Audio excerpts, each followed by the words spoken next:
मित्रगणों, आज एक पहेली को सुलझाने की कोशिश करते हैं कि इंडियन सिस्टम ऑफ टाइम और ब्रिटिश सिस्टम ऑफ टाइम जो कैलेंडर ईयर्स हैं वो कहीं मैच करते हैं। मैच करते हैं तो किस तरह से मैच करते हैं। तो आज का ये टॉपिक है to get mutual time between Indians and English time. दोनों में हम कैसे वो समय प्राप्त करेंगे। तो आज हम एक कोशिश करते हैं आपके सामने और उसको ज्योतिष से भी जोड़ने की कोशिश करते हैं। यहाँ देखिए इस नक्षत्र को, ठीक है, नक्षत्र है तो इसको हमने एक ईयर का समय माना। इसका एक ईयर का जब समय माना है एक नक्षत्र का, जैसे बृहस्पति एक ही नक्षत्र में एक ईयर रहते हैं, तो इस तरह से समझ लीजिए इसको। तो इसका जब 1/4 नक्षत्र करेंगे तो ये नक्षत्र 3 डिग्री 20 मिनट का होगा। ठीक है, 1/4 टाइम इसका। ये तो सभी जानते हैं, ज्योतिष वाले तो जो हमारे प्रेमी हैं वो तो जानते ही होंगे सब। और वो 3 degree 20 minute is equal to 3 months.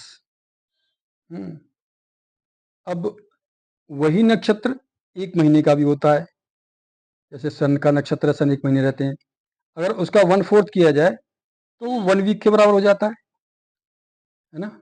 1 week कब? जब वो 1 महीने का होता है। अगर एक नक्षत्र, वही नक्षत्र एक दिन का भी होता है ना। तो एक दिन के लिए 1/4 नक्षत्र करेंगे तो 6 घंटे बैठेंगे। तो हमने 3 कैलकुलेशन तो इस एक नक्षत्र के बारे में जाने। अब इसी को बेस मान करके हम आगे बढ़ते हैं। Indian time is 5 hours 30 minutes advance of the Greenwich time. इसका मतलब कि हम 1/4 नक्षत्र है ना, हम उनसे आगे चलते हैं, क्योंकि ईस्टर्न जो पार्ट है वहाँ पर सनराइज पहले होता है, अर्लियर होता है। तो यही वो डिफरेंस है कि ये डिफरेंस 1/4 नक्षत्र के बराबर है, 6 आवर्स के बराबर है। और इसी को 1/4 को हमने बताया था 3 मंथ्स 7 डेज 6 आवर्स के बराबर भी ये डिफरेंस होता है जब हम इसको ईयर मानते हैं। अब चलें इधर। तो अब हम देखते हैं ओपनिंग स्टार हमारा क्या है। Opening star of the year Ashwin. Ashwin नक्षत्र में हमारा साल शुरू होता है, जो चैत्र का महीना होता है। ठीक है, उस समय अश्विन नक्षत्र, अश्विन लग्न मतलब मेष लग्न होती है। और उस मेष लग्न में जब ओपनिंग स्टार हमारा मेष लग्न का यही कहलाता है, अश्विन। ठीक है, तो मंथ कौन सा होता है? चैत्र मंथ कहलाता है। अश्विन नक्षत्र में जो फुल मून होता है वो कब होता है? अश्विन, इसको क्वार महीना बोलते हैं। क्वार के महीने में इसी अश्विन नक्षत्र में जो यहाँ पर हमारा ओपनिंग स्टार है, इस ओपनिंग स्टार में जो मंथ है वो क्वार, अश्विन के महीने में ये यहाँ पर फुल मून आता है। ठीक है,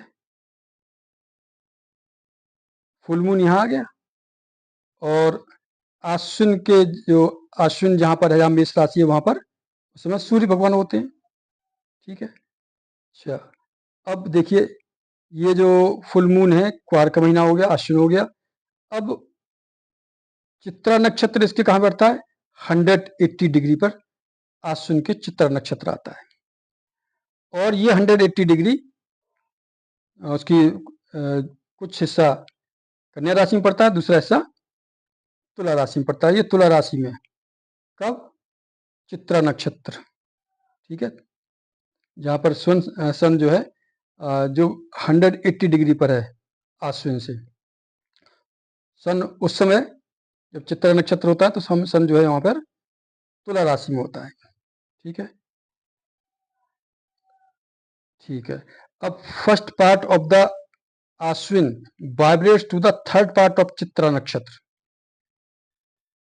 ठीक है, ये कैसे समझेंगे? फर्स्ट पार्ट और थर्ड पार्ट का आप देखें, राहु और केतु को देख लीजिए, दोनों एक ही पद में नहीं होते, उनके अलग अलग पद होते हैं। अगर अगर पहला राहु का जो स्टार आश्विन है तो वो पहले में होगा, तो दूसरा जो चित्रा का होगा वो उसका पहला ही पद नहीं होगा, वो उसमें पद में अंतर होगा। आप इसको ज्योतिष से देख भी सकते हैं, चेक कर सकते हैं। तो तुला राशि में वाइब्रेट करता है, जो फर्स्ट पार्ट अश्विन का है वो थर्ड पार्ट ऑफ चित्रा को तुला राशि बनती है वहां पर।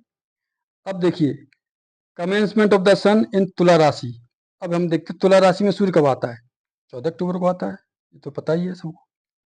ठीक है, to get mutual time add 3 months 6 hours 7 days to English months. English month को 3 months 6 hours और 7 days क्या करें? ऐड कर दें, ये वाले ऐड करना है इसमें।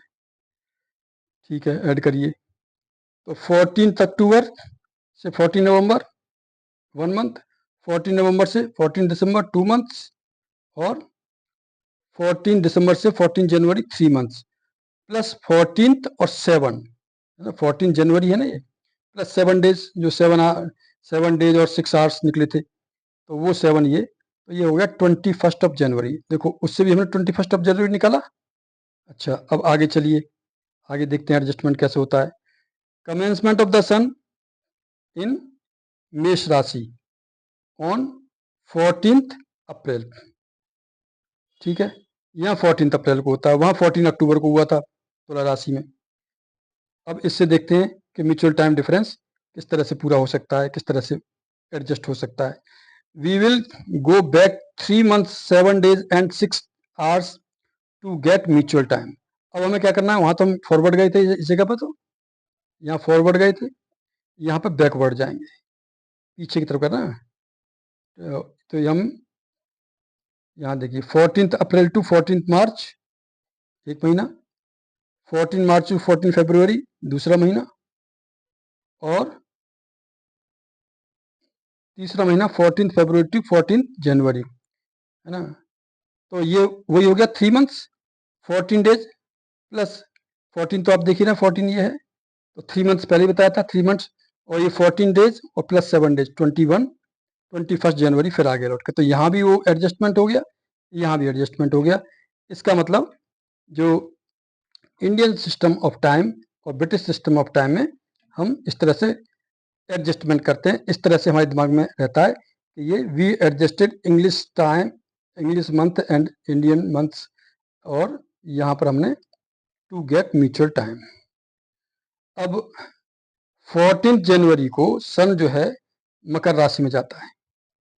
ठीक है, 14 जनवरी को, और यहाँ 14 मार्च को कहाँ था? यहाँ क्या था? कमेंसेस, ये ये यहाँ पर देखिए, commence of sun in the Mesh rashi, ये 14 अप्रैल को था। ठीक है, अब यहाँ आइए, 14 जनवरी को जो सन है वो कहाँ शुरू होता है? मकर राशि में। ठीक है, और हम मकर राशि को हम लग्न मानते हैं, ऋग्वेद में ऐसा उदाहरण आता है। तो 14 को हमने 14 जनवरी को मकर लग्न माना, और मकर राशि एक और होता है, ये उत्तरायण है ना, उत्तरायण, उत्तरायण में। अब यहाँ देखिए, ये उत्तरायण में यहाँ पर मकर लग्न, मकर लग्न में इसमें सूर्य। ठीक है, मकर लग्न में सूर्य है यहाँ पर, उत्तरायण आपको दिखाई देख ही रहे हैं।